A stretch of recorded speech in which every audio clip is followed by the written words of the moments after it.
Hi, I'm Elysia Buss, host of Horsepower Empowerment Through Connection. And today I get to have the great honor of interviewing Mary Loos from Let Loos Stables, located in Longview, Washington, my home state. And what's so beautiful about getting to interview Mary today is that this is our first interview with someone that is running a veteran-owned and operated facility for equine assisted learning. And so I'm just really excited to get to be part of this. So Mary, thank you so much for being with us here today. Can you tell us a little bit more about what you're doing over there at Let Loos Stables? Oh, sure. Thank you for having me. You're welcome. So, Let Loos Stables, we started out as a boarding facility, and I got to the point of I'm a retired Army major, and so my dream's always been to have my own place. And I got there, and I'm like, all right, now what? I'm living the dream. Now what? I needed a passion and purpose, and so I made some friends with another program called WindHaven Therapeutic Riding in the center, and became involved in with the equine assisted learning and equine assisted psychotherapy, and decided I need to do that here in my barn because we need to reach more people. I wanted to be able to help out others because it's a very great program. Yeah, and WindHaven's located in the center, correct? In Washington State? Yes, ma'am. And so tell us, so you do trauma-informed work, is that correct? Correct. I work with kids and adults that mainly have been affected by trauma. I'm not a therapist, though. I do equine assisted learning, not psychotherapy here. So I'm working with people along with their counselors Great. as far as helping them learn skills to help themselves be better and do more in society or be more comfortable in society.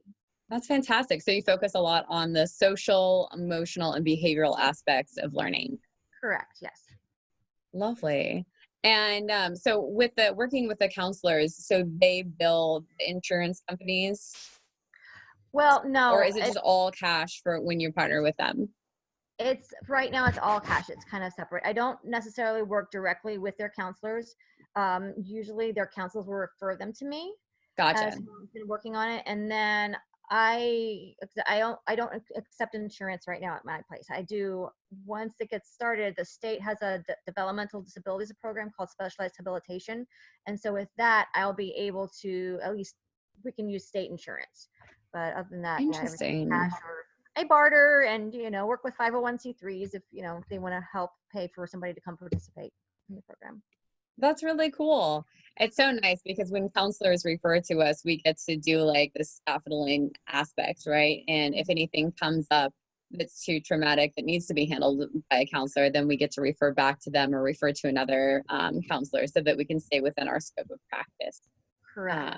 Which is, yeah, so important in our field. It can sometimes be a fine line in different situations, but I love that there are different programs out there that help to inform us about how to properly navigate that and stay within our scope of practice. And there's that mental health first aid that a lot of people don't know about, which is really fantastic with identifying people that are having any sort of like suicidal thoughts and how to healthily walk them through that experience to keep them in a good space and not diving too deep into those thoughts. And then so that we can then refer them back. Right.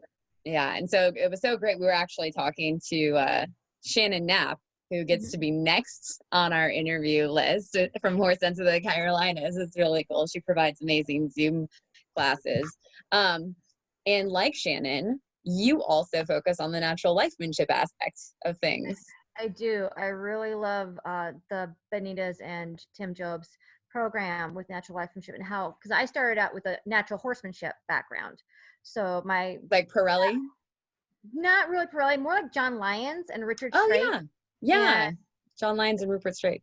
Yeah, and Buck and those guys out there, Ray Hunt. So I'm a little more old school, I feel like, than Pirelli. Pirelli came around probably what 10, 15 years ago. More so got really big, and so I'm now really working into learning a little bit more of Pirelli's stuff he does, and so I'm able to incorporate a few of their techniques with the natural lifemanship and working off making sure the horses are all comfortable as well as the people that I'm working with. And they're really able to get better at communicating, I guess you could say. I love that balance and respecting the horses as sentient beings, you know, really checking in with them. How do you work with the horses to help them to not burn out, like dealing with so many people that are struggling emotionally? Because that's a big energy, you know, like very chaotic energy that goes with trauma informed work. Right. So one is I don't have a lot of clients right yet. I'm slowly introducing my horses to this program themselves, and I think a really good thing for horses is their routine that they're on. They keep their schedules, their routines, and making sure that they get plenty of turnout, and then just kind of reading them and seeing how they're doing. Some horses really like to be around people more than others, and I'm like, Yeah, okay, you really want to be here? Let's get you out there and doing stuff instead of. And one of my God, I was listening to your interview with Pam Pam yesterday. Salem. Yeah, and she was talking about how to have the word of the day, and I kind of do that, a word of the week maybe with my clients because it's usually different clients each of the week. So we'll do like a whole word is my focus of that week, and I share that with them. And so sometimes it has to do with change or trust or bringing whatever the horses want into it. I guess you could say sometimes. That's fantastic. I love that so much because I mean, there are just so many different ways to build an activity and meeting people where they're at. It's just, and it's interesting how when you really focus on a particular subject, how sometimes like the horses can like live into that a little bit more because the level of intention that's there. Have you ever noticed that with your horses? Oh, definitely. And like even with the horses I work with in WindHaven, because I volunteer there one day a week, and here with my own guys, every horse is very unique, and every person's very unique. And the horse, if you have to meet the horse where they're at, right? But Absolutely. sometimes, Just like people work at the yep. proper gradient. But the horses will also meet you where you're at if they kind of think about it. Yeah, So, and some 100%. days they'll pull it out of you. Like I've noticed this with some of my clients, and this is where I'm like, I'm not a therapist. You know, you probably should address with your counselor, um, because they bring stuff up, and you would think, oh, I already dealt with this, but that horse is doing something that's guess you could say triggers the person, and bringing it back to the horse is what I need to do, is what I try to do, is so that the person can learn and grow. But then I also like, hey, you probably need to stop and talk with your counselor when you get a chance to Yeah. what came up here for you. Yeah, I really appreciate that you're able to meet them where they're at, but still be able to send them where they need to go appropriately. What would you say like really pulled you into the natural lifemanship? Like what do you feel like makes natural lifemanship a little bit different than say like Egala? I'm not sure if you have any experience with Egala, and I know the rhythmic riding with the natural lifemanship, like what spoke to your heart for that, like to guide you to that particular model to study? My like light bulb that I had came with just realizing how smart my horse is, because I've done all the natural horsemanship stuff with him, Right. and listening to Tim and Benita talk about the different brain sections and Okay. levels of the brain and everything, and how working with your horses in certain ways increases their neocortexes. And then it's That's like, cool. oh my God, I'm doing it right. Yay. No wonder my horse is, so intelligent. Everybody says that horse is so dumb. I'm like, no, he's not. He's smarter than us because, yeah, he just got out. He figured it out. That's so funny. I used to have this pony when I was a little girl. So I got 2 white ponies for my 5th birthday. It was, like every little girl's dream. It's one of my first memories. Then like my grandpa driving up with the horse trailer. I'm like sitting at the window, like under the apple tree, like watching them drive up. And Misty and Licorice, they were a mother and daughter pair. Misty was a Welsh mountain pony, and Licorice was a Welsh mountain pony crossed with Welsh cob. And we called her Licorice, even though they were both white, because she was black when she was born. And so when they're black, then they go to like gray into the white as they get older. People were always so confused. Why is your horse named Licorice? And there was a large white horse across the field. It was a gelding, and that was like her boyfriend. She was so in love with this gelding. It was hilarious.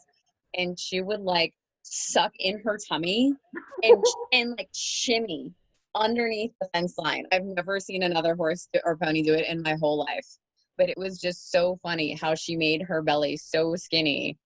And Wow. And did you actually see her do that? Oh yeah, no, I actually saw her do that as a small child. Like I thought that that was the funniest thing ever. And and then she would just go run. And then I had this other mare who was this big old perch on appendix quarter horse, and she was black. And we had a gate, the kind that you like lift up and you put on the hinge, right? Mhm. And it had slats in it.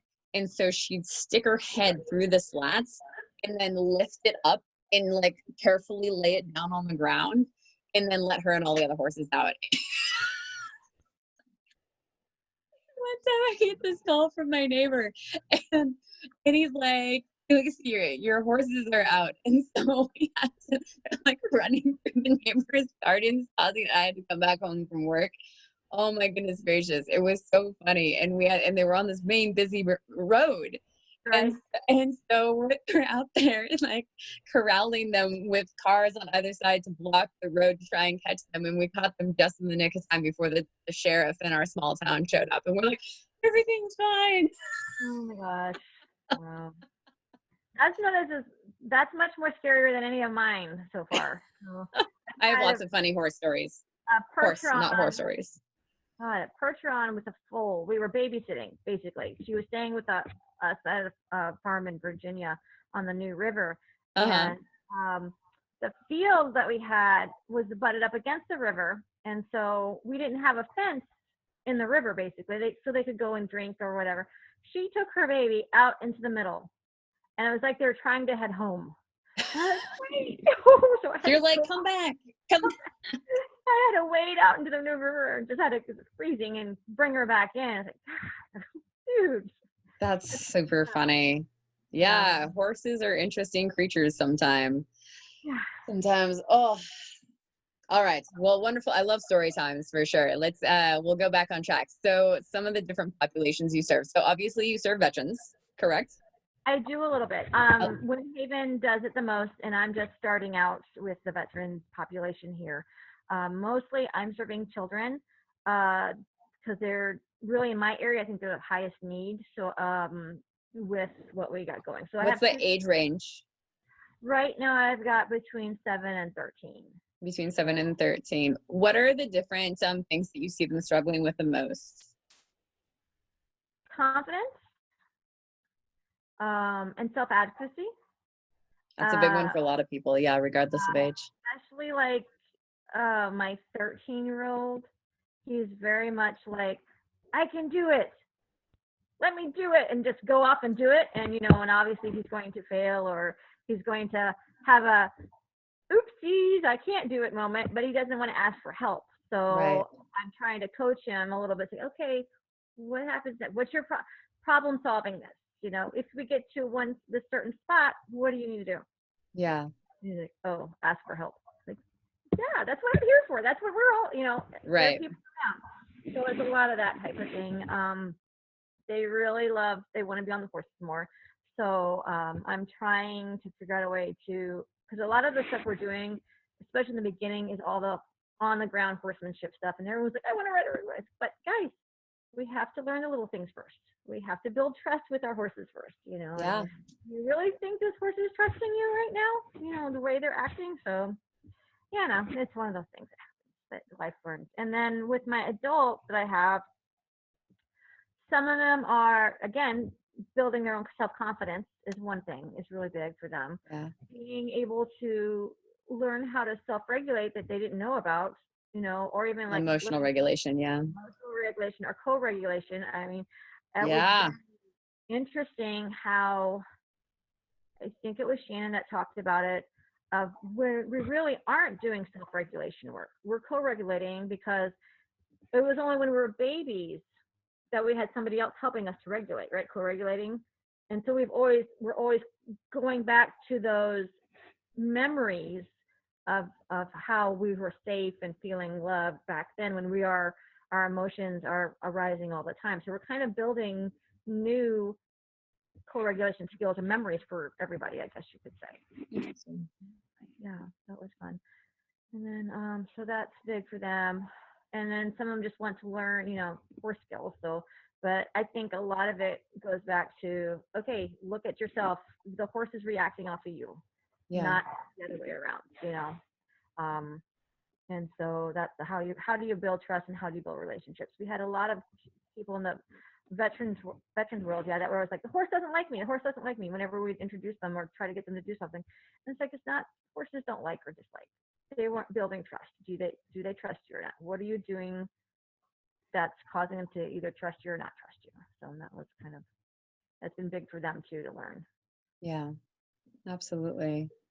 And so like yeah, speaking of obstacles that people run across, what have been some of your obstacles that you've run across as you've been pursuing your own personal dream of working with horses? Like, how have you overcome them? Well, I just had to it. My dream to work with horses has been something that I was born with, basically, I think, or got when I was, a young kid. So when I found out when I was in high school that I could study horses, that's what I went to college for. Oh, that's so excellent. What was your degree in? Animal science with a Animal concentration science. in horse science. I went to Middle Tennessee State University. I started at Virginia Intermont, and I made a comment because Pam said that she went to some training there. And a couple of years ago, I had noticed that Intermont was doing some trainings, but I couldn't get it back out there to Virginia. It was just too much. And then, Sure. and now Middle Tennessee State is also doing the same types of trainings there as well. And then I think, was it Columbia University? Are they the ones doing the Men of War project? So I'll have to look into that. I don't remember. I'll definitely look into it though. I'm happy to hear that there are more and more colleges that are doing work. I know Nina Ekholm Fry in Denver, Colorado is doing some really amazing work with equine facilitated mental health. Well, the Man of War project was by a veteran. He's a colonel, I think, a retired colonel, Air Force, I think. But anyways, he's funding it or helping to fund it to build a actual manual or program for veterans and That's excellent. the horse equine assisted learning and facilitations and stuff. Yeah, it's always good for us to expand our range, just like any profession. We have continuing education that we get to do all the time so we can sharpen our tools and expand our view, because it's always good to not just like be closed-minded and think that we know everything, right? Right. And so aren't you in another veterans program, speaking of continuing education?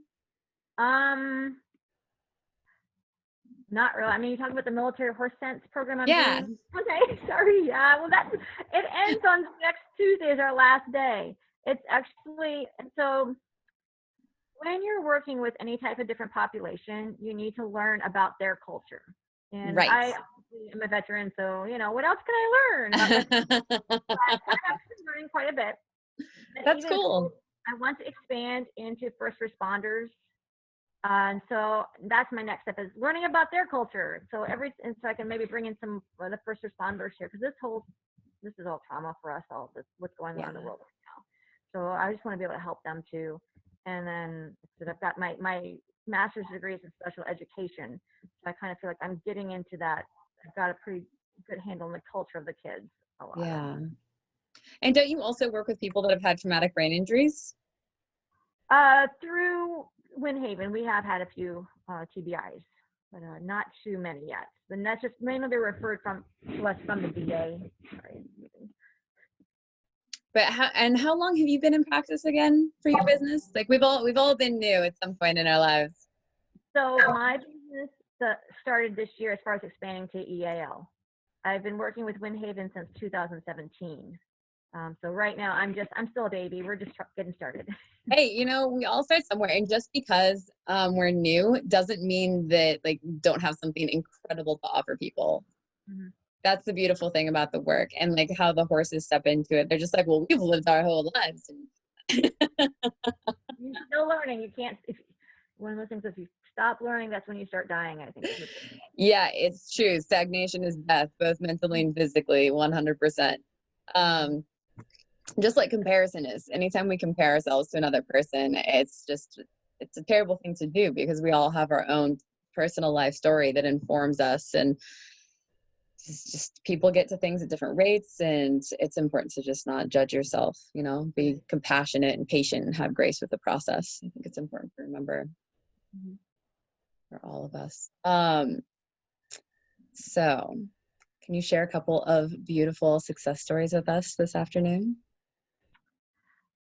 Well, I've got a few that, because like I said, I still feel like I'm really brand new, but I've just been loving how I'm working with some of my littles that are coming along. I mean, I've had one little that I've been working with for 2 or 3 years off the side, Yeah. and she's gained so much of her confidence, and she's she has her own horse now, basically. Her mom decided to buy a horse because Oh, that's so cool. I love it when that happens. she's taking over the horse. She's doing almost everything for her. She's, riding. She wants to keep riding. She hasn't quite gotten comfortable with trotting yet. She accidentally cantered the other day. I'm sure that was very exciting. It was so excited about it, but still scared, so. Sure. Yeah, all of us like, ah! But, and then I have my veterans who I've worked with that are coming back to the program to volunteer now and even help us Oh, to that's develop beautiful. better policies, I guess you could say, or even learning from my one veteran is everything's got to be in writing. So she's taken up on it to write all of our lesson plans, help us write all the policies, and just, get everything down on paper. So it's been awesome to have her, because she was one of the ones that she wanted to quit, like within the first 2 lessons. She was like, I'm done. Go. Nope. Her husband kept her going. He said, nope, you come back better every time. And having healthy partnership is really important in that kind of support, because sometimes our partners, they know better. Like, we get in our own way, and we need that person that we love and respect and care for to just push us past our own personal limiting beliefs. And we've had veterans that wouldn't drive, that by the end of the program or other time they were driving themselves to the program. I've had one guy, God bless him, and this isn't going to be everybody, right? But he came in starting with a walker. Then he moved to a cane. And now he's pretty much doing all the walking on his own walking around the horse. We haven't gotten him on a horse yet. That's a big deal. It's really when they're motivated and they figure things out of what they can do, where their limits really are. It's amazing just to watch them grow. Yeah. Even, I guess you could say the old folks, because they're older than me coming to do this and like, oh my gosh, watch you, coming and growing. It's awesome. Yeah, that's so cool. I love that so much. What have you noticed that the horses have changed within you as you've been doing the work, and and your clients? Like, have you noticed any changes in you? Definitely more patience with me. I'm not a very patient person in the beginning. I've never been very patient, but I've definitely grew a lot with that. Being able to become more self-aware of myself, I think, has also been a big thing through all the training I've had, not just the horses, but realizing the horse isn't just reacting because it's a horse, it's reacting because of me. And so that's been like a big one for me to deal with too. I've learned personal accountability. Right. Horses are amazing to help us with that. I know. And that was one of the things I had to overcome on my own was I've got horses, I'm 24/7. Right. I don't want to give my horses any more stuff. I already, see them all the time. So it's like, no, they can take it. They handle. I have 2 here that are great for me, basically. If I got something that I need to get rid of, I go and they're able to take it and let it help me out. It's like, all right. You can see their personality changes. There was one time that I was confronted by somebody at the WindHaven. One of our clients, came in a bad mood, and I had to, basically talk to him about it a little bit. And he confronted me. And the worst thing you can do to a soldier is confront them on their service, right? Hey, you weren't there. Well, I was. I had to put him in his place and let him know. But that had me so riled up because I was like, why am I so?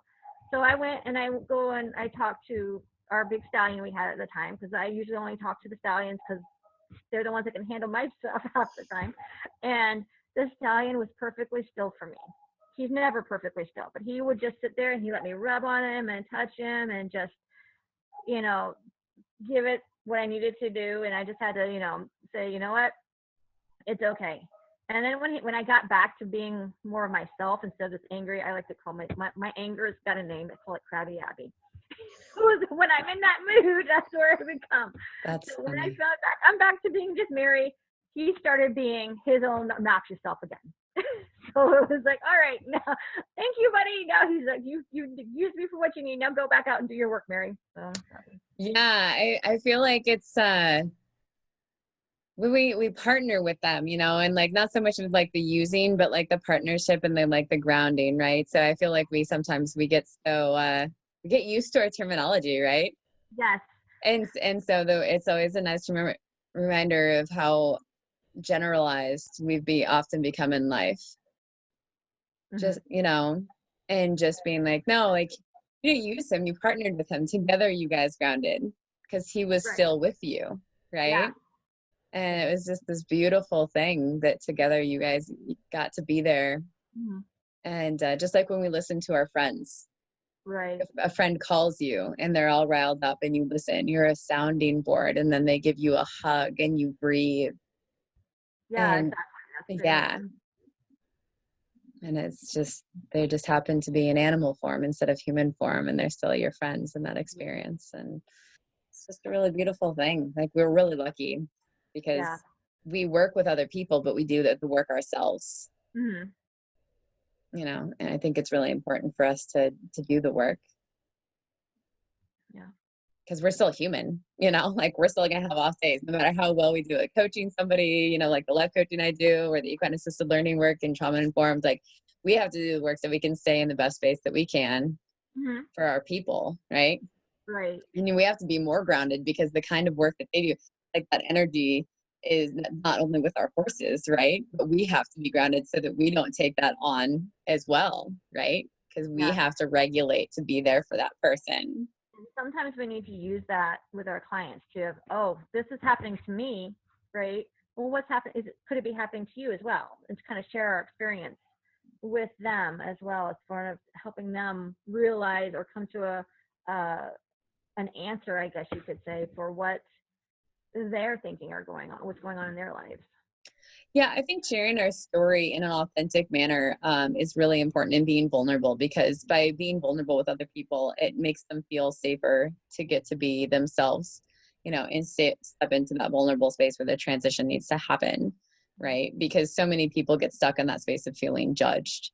And that's the beauty of working with horses, because horses aren't judgmental at all, you know. Right. They're just going to experience that space and time with you because they're present. Like, that's how they stay safe in their natural environment, right? They're present, they're alert, they work with the nonverbal communication. If another horse in the herd irritates them, they chastise them, but then they start licking and chewing and then go back to eating grass, and they don't hold on to that frustration like humans do. And that's why horses are such good role models for humans. Right. You know, it's such cool work. Is there anything else that you'd like to share about the services that you're offering at your facility? At the end, I'll add how people can get a hold of you, like through your website. Oh, I have the perfect question for you after that, after you tell us anything else. Oh, okay. So I don't have a website yet. I'm working on that, but we'll get there. The other thing is, like, so I really can't do a whole lot with volunteers, I guess you could say, right now, because I am a regular business. That's But right. We I get to am, struggle with that as corporations. yeah, and basically a one-man show, woman show for this, because of a lot of just, how funding goes and how I can't pay anybody yet. So I'm getting there, slowly growing your business, right? Yeah, we all Um, start somewhere. Absolutely. You'll get there. I am kind of like working with the Juvenile Justice Department a little bit. Oh, I love that. I'm so glad you were touching on that, because there's that new program you were telling me about. Right. So, not right now because of the COVID regulations, but Right. But um, soon. soon, yes. I am going to start bringing in a few for employment. Basically, the county is paying for me. It's called the Educational Employment Training, and so there's a probation officer who kind of goes through training with everybody, all the kids basically, on how to do interviews and resumes and applications and stuff, and then she helps them to put them in touch with employers that are willing to take them on, because it would be, unless they have the backing of the county, it's going to be kind of difficult for somebody to take them on if they're not, one, don't have a good resume, and two, Right. they're juvenile offenders for the most part. There's something they broke the law somehow, right? Right. So the county is actually paying the kids. They're going to have a small salary, the minimum wage, to come and work with me or other businesses or 501c3, sorry, that is twofold for me, because one, I get to reach more kids with my program, because as I was telling my contact, I go the first couple of classes I teach here is exactly what I'm going to be teaching the kids that are going to be working for me, because they have to know safety, right? Yeah, And they have absolutely. to be able to do self-regulation and, you know, be able to advocate for themselves and, you know, have some confidence. And so they're getting that, and then I get help. So it's like, yay, and they're getting paid. Everybody wins. I love it. The stories where everybody wins. Yeah, and the kids get a little bit of a paycheck, which is awesome, because that's something I can't do right now. I can usually, if I have any volunteers around here, it's usually they get to work off board, or they get some free riding lessons or something. Right. It's not enough. I'd rather be able to, they could put a little cash in their pocket too. Would be nice. Yeah, for sure. So not so much volunteers as excellent bartering people. Yes, bartering. That's very true. Yes. And so with those kids, since they do the work with the horses and whatnot, helping around, they what's the percentage rate for the kids that end up becoming repeat offenders? Right now, it's been 100%, that nobody's been a repeat offender according to their paperwork and everything else. So yay! Yeah, that's so awesome. I love to hear about new programs that are being successful, especially with the horses. That's just yeah. I've passed the word around to a few people that I know in my community and in the other counties, and said, hey, go see if you can help these guys out. So they're definitely, a couple of them are definitely looking into it. So it's been great. That's fantastic. Now, my next question is, who inspires you? Oh God. Everybody? Everybody? I'm an observer. I like to observe and talk to people a little bit. I'm also introverted for the most part. So I'm the one that will stand in the background and just watch and look. And then if somebody comes to talk to me, I talk to them. I know you're being so brave today coming on the interview. I really appreciate like your vulnerability and you like stepping up to the plate. Like I know how big of a deal this is for you. So thank you for showing people that they can be brave and get to, you know, do great things to try and help others.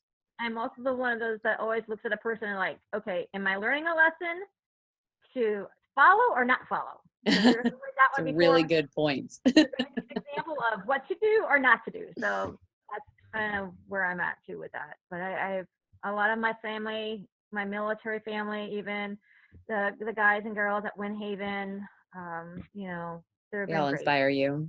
Yeah, and I guess you know God, but when I retired from the Army, National Guard, and I went on to become a teacher and do special ed teaching, I was a little overwhelmed. It was too much for me. I have a disability too, so I didn't realize how much difficult it was going to be until then.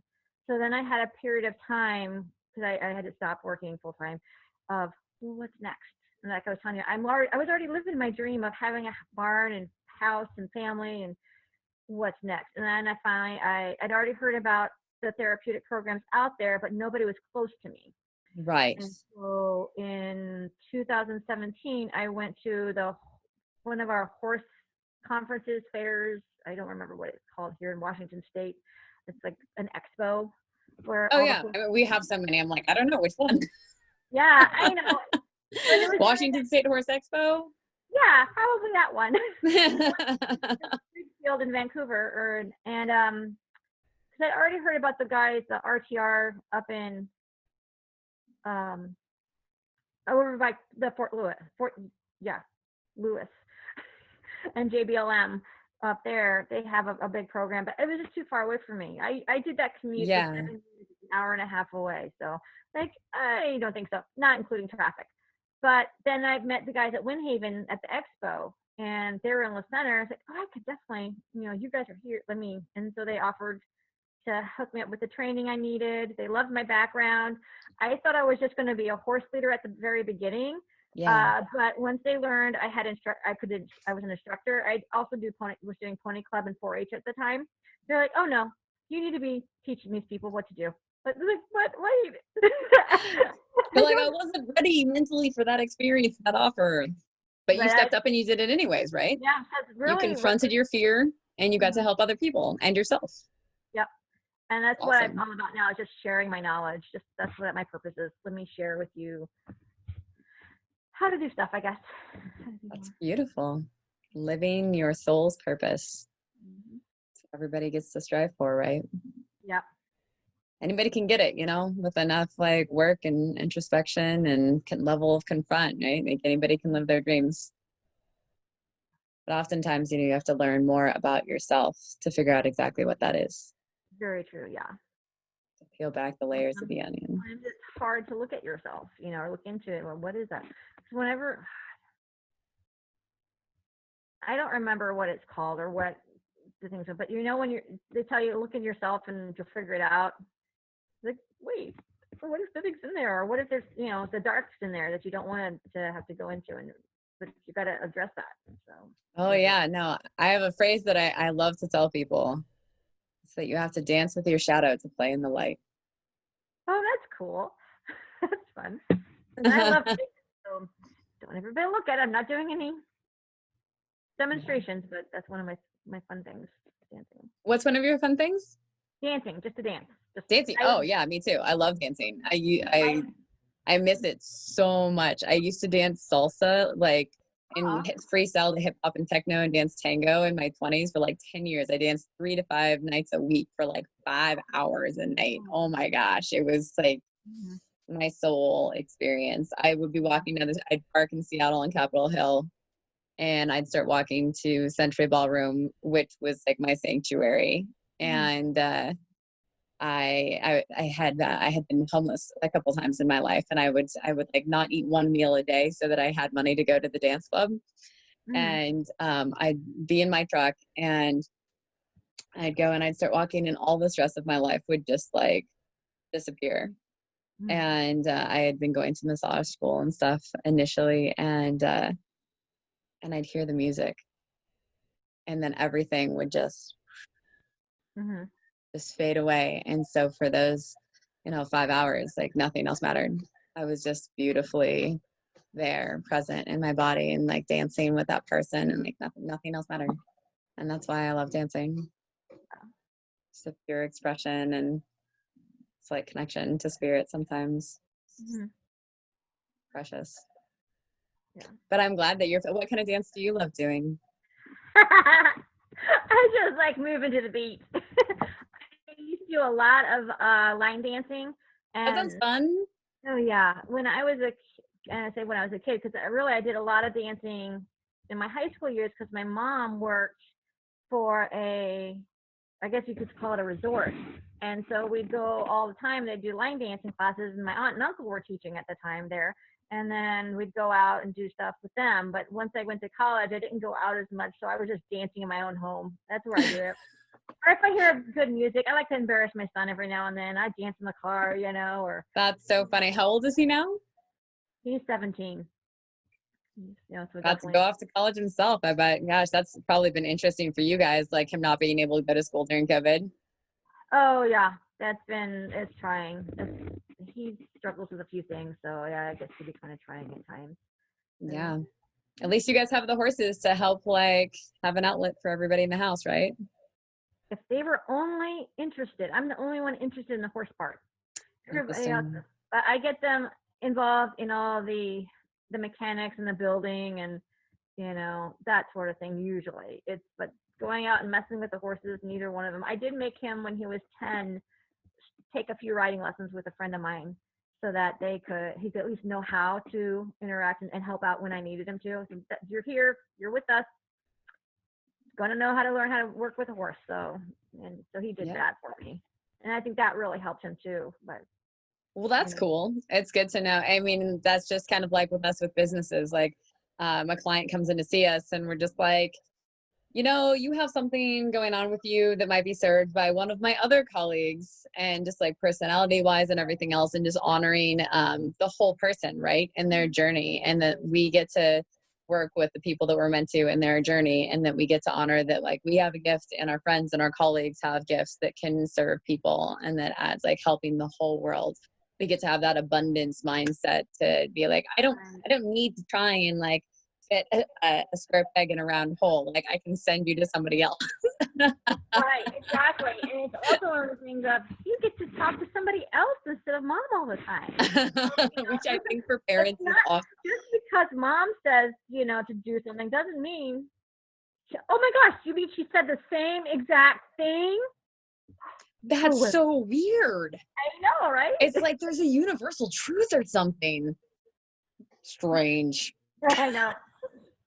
That's why it's always good. I always like to work with kids, just like you, because I have my BA in education and with a minor in special education. Then my master's degree is in education, then my Waldorf certification. So it gives like this really complex foundation, right? And getting to work with all these different kids.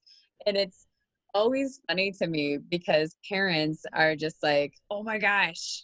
I shouldn't say always, but sometimes you can get really frustrated with your kids, as I can imagine. I mean, like, I love my niece and my nephew, don't get me wrong, but I mean, I think they make them small for a reason because your threshold can be small. Like, I'm like 90 minutes. I'm like, cool. I need to like go upstairs. No, I love them. I could spend a whole day with them, but it's tiring. And that's why I'm like, parents, they get to have them when they're little, right? And it like builds your threshold. It's like exercise, but for your brain. Yeah.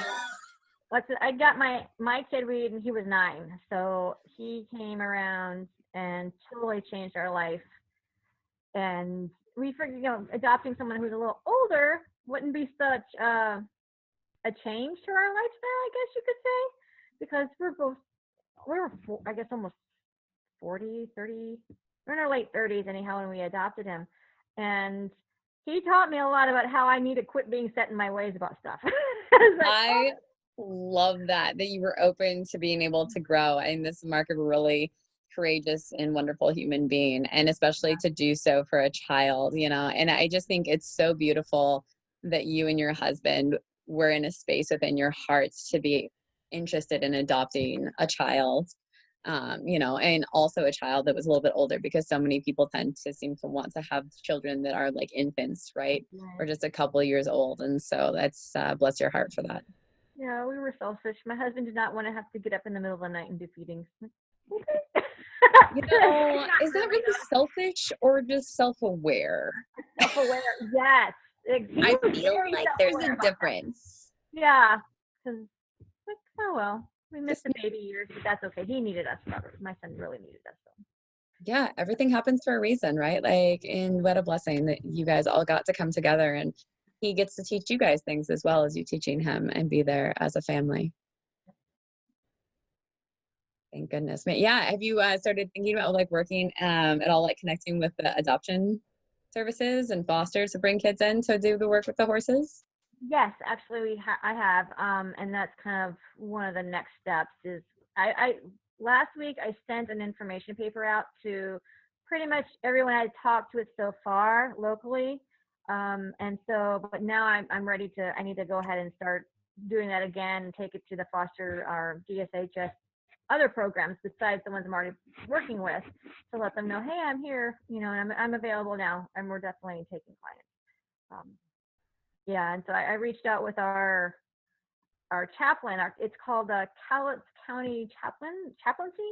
So they're our first responder chaplain, and actually we had 2 suicides here in Cowlitz County this past year. I'm so sorry. That was really the one that's like, I got to get this started. I got to start making working out or getting my name out to people again, because I hated that. Like, oh my God. Yeah. There's some way I could have helped that person. It would have been, I wish, it's one of those, I don't want to have to say, I wish again. Yeah. We'll see how it goes. Well, I think you're going to do great. It sounds like you have a really big heart and a really diversified education and a willingness to grow. And those are very important key factors. And you're obviously a very authentic person who, your strength in being vulnerable and sharing so much of your story this afternoon has been really beautiful and truly an honor to get to witness and get to engage with both me and with my viewers. So thank you so much for that. No problem. Thank you. You're very welcome. All right. Well, I look forward to getting to collaborating with you and talking with you in the future. And I hope you have a fabulous afternoon. Bye all.